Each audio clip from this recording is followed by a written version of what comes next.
okuphakamisa izinto ezingajongelwanga phansi.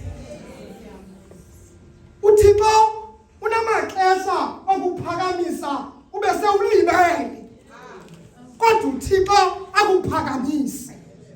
Ngoba ndiva omnye umbhalo esithi ndiwile nje ndabuya ndivuke, ngoba sinoThixo ophatha aphakamise.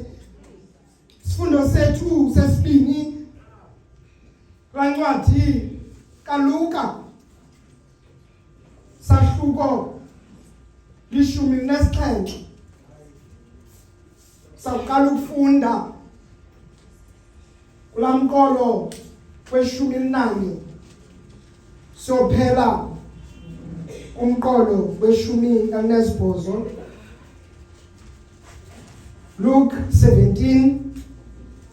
We commence reading from verse 11 to verse 18. Asimphakamisa lowo uceliweyo, simphakamise ngelaculo 238.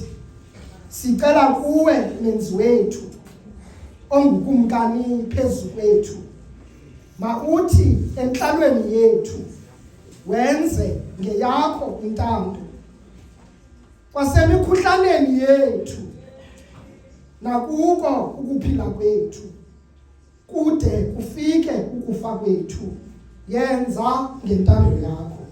238.